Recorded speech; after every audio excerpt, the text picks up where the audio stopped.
wanted to fill in a gap between cosmetic and pharmaceutical. We didn't focus too much on packaging and the look of the product. It was more about the quality of the Okay. product and solving the skin problems. People can come, touch the product, feel it, and understand more about the Yeah. product.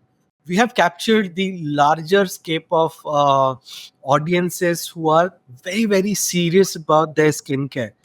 We wanted to capture that Gen Z, which was not fueling IPL as part of their thing, but Splitsvilla speaks to that particular audience. So, in terms of exports, we were able to add up 10, 15 more markets to our setup, where being profitable is our primary motto of doing business.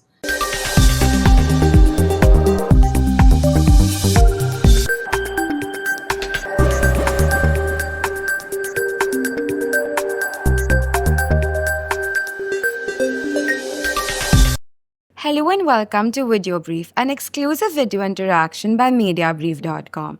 Today, we are here with two very special guests redefining the skincare industry in India. Shaily Mehrotra, the CEO and co-founder of Fixderma, and Preetam Jaina, the CMO and head of e-commerce at Fixderma. Welcome to Video Brief, Shaily and Preetam. It's a pleasure to have you here. Same here. You know, it's been a very long and rewarding journey, 15 years, more than 15 years actually, for Fixderma in India. So I'm really excited to talk about this journey with you and share your journey with all of our viewers. So let's just get into the questions. I think first off, you can just tell us how this journey has been and what were some of the most significant milestones, the significant challenges and how you overcame them. Yeah. So the journey has been a long one. It's 15 years now. We started in 2010.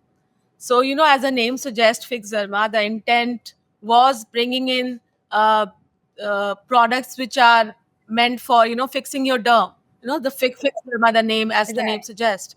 Um and we wanted to fill in a gap between cosmetic and pharmaceutical. So products were there in the market that back then in 2010, uh, but they had that pharmacy look and feel, and they didn't have that cosmetic packaging. So we thought it's an ideal time Right. because since we were in Southeast Asia for a very long time, so we had a very good exposure, and that market was very mature.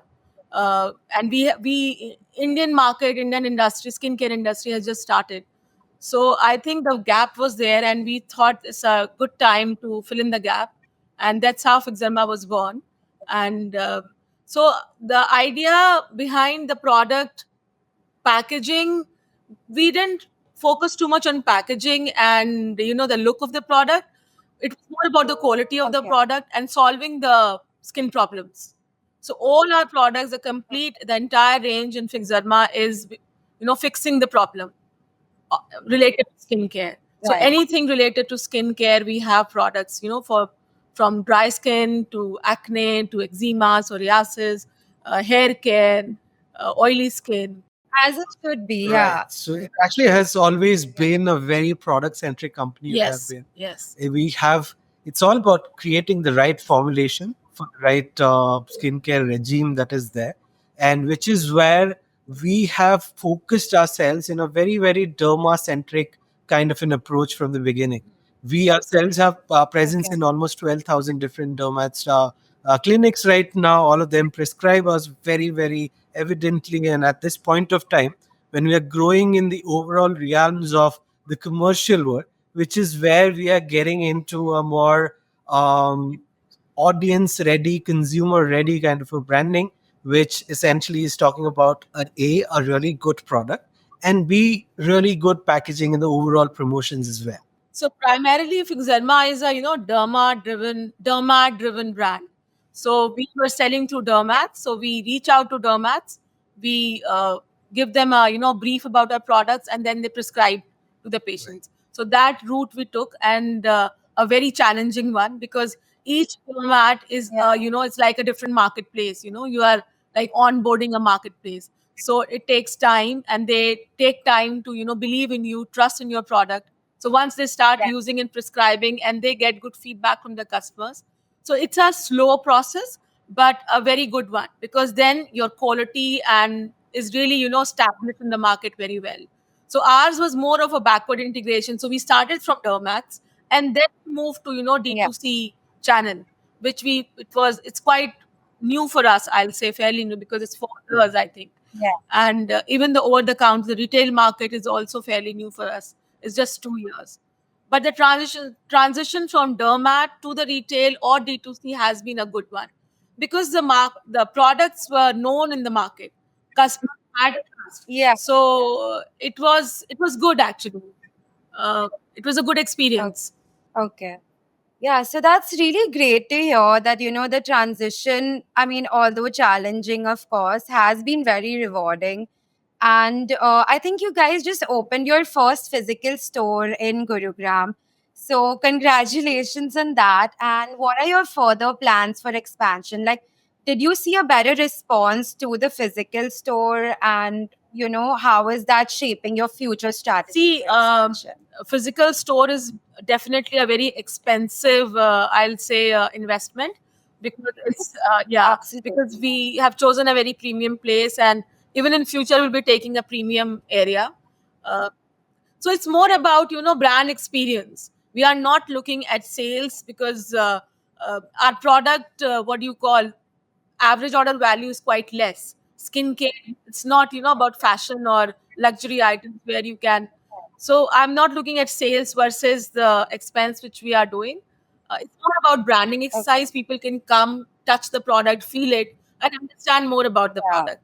So we would like to rather go Okay. slow, expanding in different cities. So we'll go Okay. slow, but yeah, definitely the plan is there to move in different metro cities. To build Coming on that, times. actually, this is a very strategic move that we have Yeah. made in terms of the brand's larger presence in the offline setup as well. Because what happens is if you start getting seen in places like, say, for example, an airport, Galleria in Gurgaon, or a Khan Market in Delhi, and these kind of places, it builds a really good halo effect onto the brand, right? So True. which True. has been Yeah. our primary motive in terms of driving our footprints across the global market, right? And the major Yeah. aspect of building our store presence is in terms of A, being seen in the right context, Yeah. B, being felt in the right concept, because we need to hit the Yeah. entire sensorial setup of a human being, right? Because sure is very Right. important. The way the product gets absorbed into your skin is equally important, and it's a very consultative manner of sale which Yeah. becomes very personal in nature.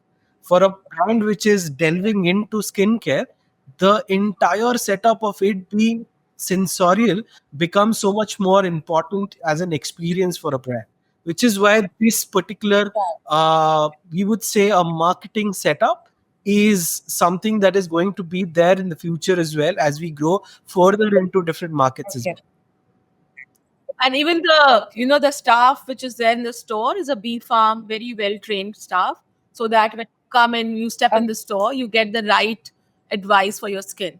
Yeah, it's So a very advisory kind of a setup that we have done. It's an experience in itself to go over there to understand what is your skin type and accordingly get to understand what are the products that are best suited for you.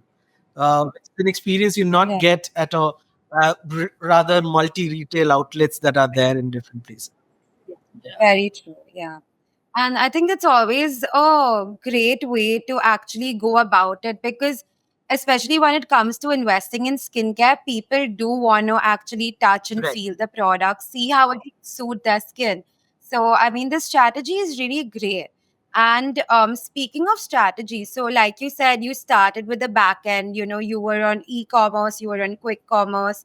So, how has the strategy sort of evolved now that guys are also venturing into physical retail? Physical retail, I won't say we're really venturing into it because you can call us an old school company. We really believe in profitability, and I think we'll go Right. slow because we need to be EBITDA positive all the time. So we won't like haywire just opening stores all around India and then Yeah. sitting on loss. So that's not the idea because brick and mortar is definitely an expensive strategy. So we might Yeah. go a little slow in it. I think let the store Okay. establish itself and then we can move out to maybe Mumbai or Hyderabad and Bangalore. Of course, the idea is there. I mean, every entrepreneur owner is very ambitious about the brand, but then I think you have to have a sane, you know, There has to be yeah, a very sustainable yeah, way of growth you that is have to there, have a right? balanced thinking. We are a self-funded company. We don't have we don't get into a VC funding kind of a setup, which is where being Yeah. profitable is our primary motto of doing business. And this is the ethos number one that we follow in terms of making money before splurging money. Right. Yeah, that does, I mean, that does make a lot of sense, of course. And what are the sort of current skincare trends that you guys are seeing in the industry right now, especially with, I think, Korean skincare and French pharmacy skincare, like, sort of blowing up and coming to India, being available here? How are you adapting to stay ahead of the competition and meet all So the a very, consumer I think demand? that's a very interesting question, and I've really answered it many times. So see, I'm not like against Korean or French because competition is always healthy. I'll say that, and it's Yeah, always good that you learn from them. But again, one thing we have to remember that we have a different skin structure, different skin texture. We don't have a Korean skin. So, Korean skin care could be good for Korean skin, but not for us because we have a very porous skin. We have direct sunlight. yeah, We are very prone to pigmentation and acne. So, we will never achieve right. a glass skin. I definitely think it's a myth. But the products are good. They are quite light textured Korean skincare. And European skincare has always been, on top of the list all over the world. They Yeah, have been in the market for last 100 years, most of them. So yeah, I'm quite happy yeah, that more these foreign brands are coming to India. People have more options to buy. They are more exposure. Now they can, really compare the brands. So it's good for the market. The market is getting maturer. So I'm quite happy. Yeah. In terms of Korean skin, right? So okay. this is more to do with the entire pop culture that is there right now, what they Yeah, see and what true, they true. perceive, which comes out really well in terms of the overall industries that they support. Now, for example, the kind Right. of advancements that we do are totally not in your popular culture. You want to speak about exosomes a little Yeah, bit? so I'll just speaking on different. You said I think you just asked a question about trends. So we are not a Yeah, trendy skincare company because as the name suggests, right. fix derma. We fix your derm. So we are a more science backed problem solving type of a company. Most of our product range, if you see, are not very uh, not very attractive in terms of trends and fads which are going. So it's like there for six Right. months and then they fade away. In fact, I was quite surprised when I was asked this question by one of the D2C owners that what product you still have which you launched 10 years back. I was quite surprised by this question because we still have all the products which we launched 10 years back. Everything's still there. Okay. Because see, Wow. we have like dry skincare products, we have oily skincare products, we have products for niggric and acanthosis, which is darkening of skin on your nape, on your elbows and knees. A very Yeah. novel product. We got a patent for that. So they are not trendy products. The problems are going to be there forever. Skin is the largest organ of your Hmm. body, right? And Yeah. so it will get damaged or deteriorate with time or because of pollution and sun. So it's going to be there. So I don't believe in Right. trendy products more because I think the serious problems, the real problems will always be there. So you need an anti-aging Yeah. product after 35, 40. So those products will always be there, right? But new ingredients keep coming, which which have Yeah. better results than the previous ones. We definitely Yeah. incorporate them into our formulations and bring out new products. We actually recently launched a very interesting range, exosomes. So it actually regenerates Okay. your cells. Uh, uh, All right. Very nice products, three products which you have to apply, one on a daytime and two in the night time to regenerate and give a new fresh look to your face. So it's for customers who are really scared of invasive technology, anything invasive or injectables, or people who have got done Botox or filler, how to maintain it or to prolong the effect of Botox or filler. So very interesting. We are just Right. in the launching phase. I launched in Bombay last week, and yeah, Okay. No, last to last week, right? And last week Right. I launched in Delhi. So the process will go on till January because that's an in-clinic launch. I want to do it in a very personal way where we go meet the doctors, explain them about the product, and do a soft launch in the clinic. Yeah. Okay, got it. And can you also just discuss a little bit about your marketing strategies and initiatives? I mean, you guys got into large scale sponsorships with IPL and also with MTV Splitsvilla. So, can you I would talk a let little Preetham about talk that? about it because he was the one who spent the money. So Yeah. So far, this is essentially I have we have captured the larger scape of audiences who are very very serious about their skincare in terms of they visit their dermats on a regular basis. So you would say if you go out in the open and you ask the question, do you know Fix Derma? Like 5 years back, the answer would have been okay. I know the Fix. If yeah. they know Fix Derma, that means they have visited a dermat for Or sure. I have to show them the package. So then, oh yeah, I know the product. Then So that was the case. yeah, so which is where we wanted to understand how do we go from a serious brand to a brand which sells serious product but then is known to everyone, right? So which is where we wanted to reach out to the larger audience from a top funnel kind of an opportunity, right? Which is where we thought a summer is the biggest season for us because our sunscreen range, shadow sunscreen range, is the most well perceived product that we have. Amazing reviews we have got for that, and it's there. Whosoever uses this once, that's the highest amount of retention as well. And that is our first commercial success brand in a very, very, I would say, OTC kind of a setup, a marketing kind of a setup, which is where we thought, okay, how do we expand this particular product in that particular period, which is where IPL struck us, because a, this is the season, right season.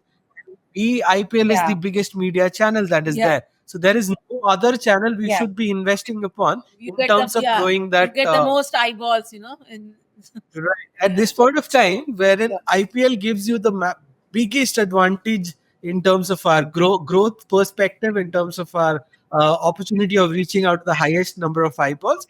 IPL came in really handy with us. Why we got into Delhi Capitals? Because this is our home ground. We are an essentially born and brought up brand in Delhi NCR, and we thought that this is our home team, and we needed to support that in terms of driving our own ethos and our personality per se. Our chairman is a big time cricket buff. That has nothing to do with this thing, but yeah, it has. It has certain amount of this thing.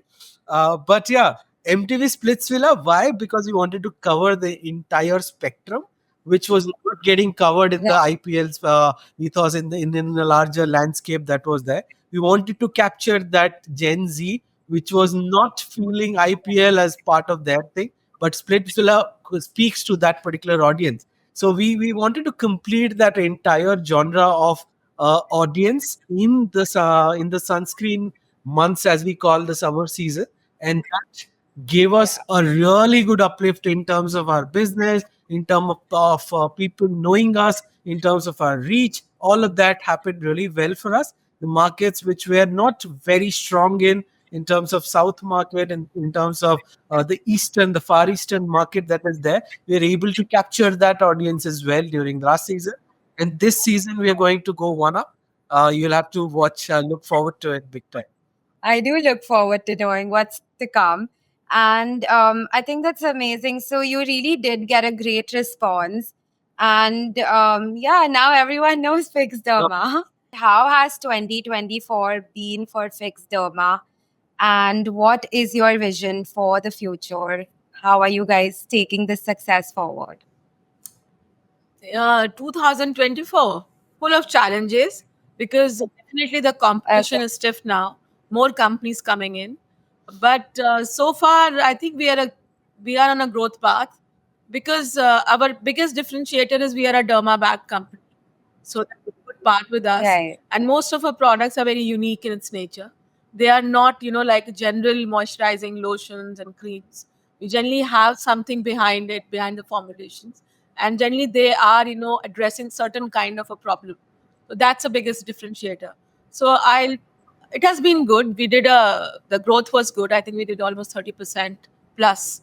Uh, So on a larger level, we were able to expand all of our channels big time. The biggest part was the e-commerce bit, wherein we were able to go 3x from whatever levels that we were in last year, and still we're growing tremendously on the back of a really good summer season, and the summer season again that is coming up front. In terms of the winter launches that we did, those are the ones which have picked up really well. yeah. So the Durave range that we launched in moisturizer, set up a couple of really effective solutions that we launched in terms of pigmentation, Scalp Fix, the brand that we launched. It actually gathered a lot of momentum. In terms of our, Oh, sorry, lucky. so in terms of exports, we were able to add up 10, 15 more markets to our setup. As we speak, the existing bigger markets in Southeast Asia, in CIS and other places, we're able to grow 2 to 3x in terms of the POs that come in from there. We're able to build more and more markets within that setup. So all of that is happening really well on the derma space, wherein we are exit, which is our existing strength, anyways. So there is this amount of growth that is there is a little limited, considering we already are sitting on 12,000 dermats, that kind of a reach that we have. The quantum of growth is going to come in from exports and in e-commerce going forward. And in terms of OTC, which is going to be our big The channel retail channel. going forward in the next Yeah. year. So I'll just tell you in gist, like we are a very well balanced company. In fact, we are lucky to be, having four pillars of, four verticals. So one is export. We started quite early. When we started the company, we started exports, which very rarely any companies do. Since we had very good connections in Southeast Asia, that's how we started. So one is exports. We are already present in 30 plus countries. Then online channel, then derma channel, and our fourth is the OTC, the retail channel, where we are looking at modern trade, general trade, as well as the pharmacies chain. So that is still building. We are trying to build it, and I think 2025-26 we will really build it very very well, because we are still learning that part. OTC has never Yeah. been our strength. So we are still learning, and I Yeah. think we'll be able to overcome all the challenges and we'll do quite well there. And Dermat channel is also, because you must have noticed that many skin clinics are opening up. Indian market is really growing that way. People are really now more mature. They understand that they have to take care of the skin health. So we see a good growth and a very good, scope of dermatology in India in Yeah. coming times. Yeah. Right. So wonderful. I think all the very best for 2025, and I'm sure it's just going to keep growing from there. And thank you so much for joining me on Video Brief and talking to me and talking to our viewers. And it was lovely having this Thank you so interaction with much. you. It Thank you was so great. much. Yeah. Thanks, Great Safa. talking I to you. hope it was a decent conversation, and looking forward to more such conversation in the Absolutely. future. So that's about it from this episode and from Shelley and Preetham. A lovely and interactive discussion about Fix Derma's 15-year-long journey in India, with many more to come. I hope you enjoyed this episode, because I sure did. This is your host and friend Safa Samar signing off.